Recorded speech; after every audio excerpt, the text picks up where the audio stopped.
La malédiction historique de l'Algérie.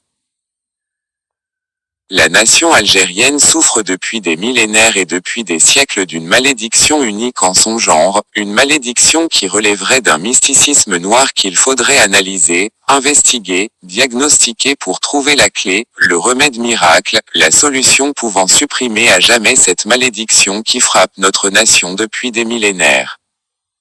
Quelle est cette malédiction ? Cette malédiction consiste dans le drame et dans les faits extrêmement maléfiques, d'une nation qui s'évertue à travers les siècles et les millénaires à détruire ses propres enfants les plus valeureux, les plus honnêtes, les plus positifs, les plus transcendants. Jamais dans l'histoire de l'humanité on n'a connu une nation qui broie ses enfants, qui tue ses enfants les plus valeureux, les plus héroïques. Il suffit pour se rendre compte de cette malédiction, de feuilleter banalement et légèrement les feuillets de l'histoire et même de la préhistoire et de l'Antiquité pour trouver trace de cette maladie, de ce cancer, de ce drame qui autodétruit notre nation depuis des millénaires. On peut citer à titre d'exemple le cas du grand Aglide, du grand roi Navarès. Navarès qui veut dire en réalité Aglide Lorès, a été un géant de l'histoire antique, il a été un immense roi, un immense responsable national et international dans la Méditerranée. Ce roi Navarès a été le fondateur de Carthage, Accardèche à cause de ses pics marins. Le roi Navarès a été le fondateur même de Marseille, Imacilène, Marsilia. À son époque, ce roi Navarès a été le précurseur de la géopolitique en sciences politiques, il a été le premier à fonder avec la reine Didon et les Berbéro-Phéniciens, l'entité politique et stratégique du pourtour de la Méditerranée comme entité géopolitique mondiale. Qui connaît ce Navarès? Qui parle de ce Navarès? Où est le monument de Navarès? Ce Navarès a été voué aux gémonies. Cette histoire de Navarès était indicative de la malédiction qui frappe les enfants de notre nation.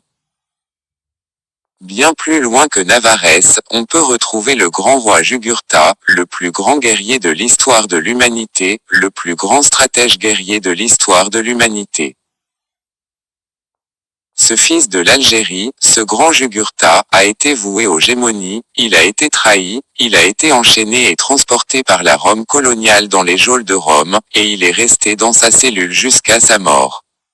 Qui parle de Jugurtha? Qui connaît la cellule de Jugurtha? Qui connaît l'histoire de Jugurtha? Où sont les monuments de Jugurtha? Où sont les valeurs guerrières de Jugurtha qui ont été reprises par les grands stratèges allemands et les grands stratèges français? Même les plus grandes armées du monde reprennent la technique de Jugurtha dans le système de guerre et dans le système de défense. Il en est de même, il faut le rappeler, pour Navarès personne n'en parle, mais les grands auteurs allemands, les scientifiques allemands, les chercheurs allemands connaissent bien Navarès, connaissent ses techniques, connaissent ses stratégies, mais en Algérie point de Navarès, point de Jugurtha. Il en est de même pour Juba I, il en est de même pour Juba II, il en est de même pour Massinissa. La majorité des enfants valeureux de notre nation sont voués aux gémonies, condamnés à la suspicion, condamnés à la déchéance morale, à la déchéance intellectuelle, à la déchéance historique. On se demande d'où vient ce mal et pour combien de temps encore ce mal va ronger notre nation l'Algérie, notre pays l'Algérie, notre histoire nationale.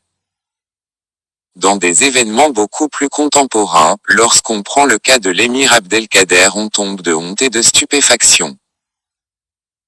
L'émir Abdelkader a été l'un des premiers fondateurs de l'État moderne algérien. L'émir Abdelkader a été qualifié par les généraux français de deuxième Jugurtha en analysant ses stratégies de guerre avant la Tafna, en analysant ses techniques de défense, ses techniques d'attaque. Ce grand émir Abdelkader, ce premier fondateur de l'État moderne algérien, on l'a voué aux gémonies et certains même parlent de traître et de trahison en parlant de l'émir Abdelkader. Quel supplice intime pour une nation qui ne réussit pas à protéger ses valeureux enfants, une nation qui ne réussit pas à tirer profit de ses trésors de ses valeureux enfants, une nation qui ne réussit pas à construire son histoire nationale, pourtant si valeureuse, pourtant si grande, une nation qui est la matrice de l'humanité à partir du Tassili, et qui ignore ce Tassili, et qui ignore Amenzu du Tassili, l'homme Amazir, qui veut dire premier en Targhi, Antifinar, qui veut dire le premier homme. Là aussi notre nation n'a rien fait, notre nation est ignorante de sa propre histoire. Toujours en restant dans l'histoire contemporaine, on n'est pas loin de penser au valeureux Aït Ahmed historique, qui a été accusé de complot et condamné à mort tout comme Aban Ramdan. On ne peut pas non plus ne pas penser à Krim Belkacem, ce valeureux rebelle algérien, ce valeureux moudjahed à partir de 1945, qui a été accusé de complot et condamné à mort. On ne peut pas s'empêcher de penser également à Ben Bella, un illustre combattant, un illustre moudjahed, voué à combien de gémonies, à combien d'accusations, à combien de trahisons, même de son vivant. On ne peut pas s'empêcher de penser à Shahabani, ce valeureux colonel, le plus jeune colonel de notre guerre de libération, accusé de complot et condamné à mort. Combien d'enfants de l'Algérie, valeureux, uniques, des spécimens de bravoure, d'intelligence, de lucidité, sont voués aux gémonies, accusés de complot et condamnés à mort, et parfois exécutés. Aujourd'hui encore c'est le même scénario qui se reproduit. Regardons, analysons les gémonies qui frappent le général Toufik, analysons les gémonies qui frappent les autres moudjahidines, les autres généraux défendeurs de l'Algérie. Ils accomplissent leur mission, ils sauvent l'Algérie, ils défendent l'Algérie, et on les traite de perturbateurs, on les accuse de trahison, on les accuse de complot, on les accuse de tous les maux de la terre. On se souvient dans ce cas du général Toufik par exemple, on se souvient de l'époque où l'Algérie a vécu son plus grand traumatisme, le traumatisme de l'avènement de l'islamisme politique. On se souvient de l'attitude des Iraniens, de l'attitude des Français, de l'attitude de certains autres pays politiquement islamistes. Qu'est-ce qu'ils voulaient pour l'Algérie? Est-ce qu'ils aimaient Abbassi Madani? C'est faux. Est-ce qu'ils aimaient Ali Belhadj? Est-ce qu'ils aimaient le général Toufik?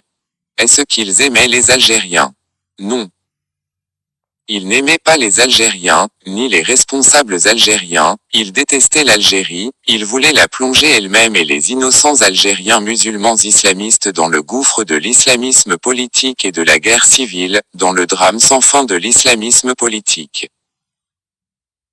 Heureusement le génie des Algériens décideurs a réussi la rama et la réconciliation nationale et a triomphé du complot international qui visait l'Algérie.